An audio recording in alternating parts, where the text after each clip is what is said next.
અમરેલીમાં બાબરકોટ રિઝર્વ ફોરેસ્ટની જમીન કંપનીને આપવાની ચર્ચાનો મુદ્દો. રાજુલા જાફરાબાદના એમએલએ હિરાજ સોલંકીએ વન મંત્રીને પત્ર લખ્યો છે.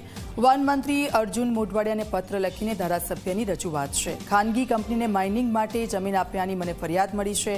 જંગલમાં માઇનિંગને મંજૂરી આપવાથી સિંહોનું અસ્તિત્વ જોખમાશે અને આ મુદ્દા પર તાત્કાલિક ખુલાસો કરવા હિરાજ સોલંકીએ વિનંતી કરી છે.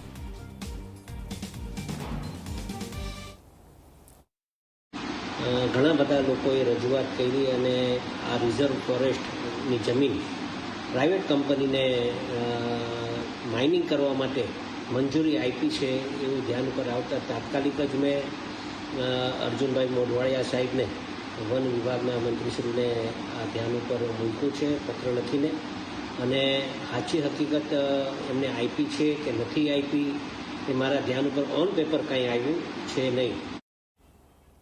કેતન બગડા અમારી સાથે ફોન લાઈન પર જોડાઈ ગયા છે. કેતન, હિરાજ સોલંકીએ આ જે જમીન છે માઇનિંગ માટે આપી છે અને તેને લઈને ચિંતા વ્યક્ત કરી છે, પત્ર લખ્યો છે, કોઈ જવાબ? બિલકુલ દીક્ષિતા, જાફરાબાદ તાલુકાના જે બાબત જે વિસ્તાર છે તેની આસપાસ રિઝર્વ ફોરેસ્ટની જમીન ખાનગી કંપનીને આપવાની હિલચાલ જે ચાલી રહી છે તેનો મુદ્દો અત્યારે સમગ્ર અમરેલી જિલ્લામાં ચગ્યો છે. ખાસ કરીને સ્થાનિક લોકોએ વિરોધ કર્યો છે. ત્યારબાદ રાજુલા જાફરાબાદના ધારાસભ્ય હીરાભાઈ સોલંકીએ પણ આ બાબતે ગંભીરતા દાખવી છે અને તાત્કાલિક તેમણે વન મંત્રીને પત્ર લખ્યો છે.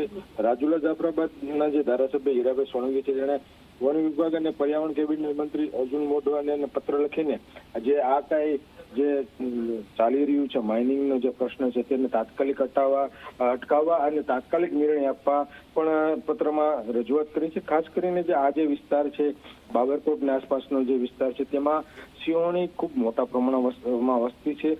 જો આ માઇનિંગ શરૂ થશે તો સિંહોને ખૂબ જ મોટા પ્રમાણમાં નુકસાન થશે.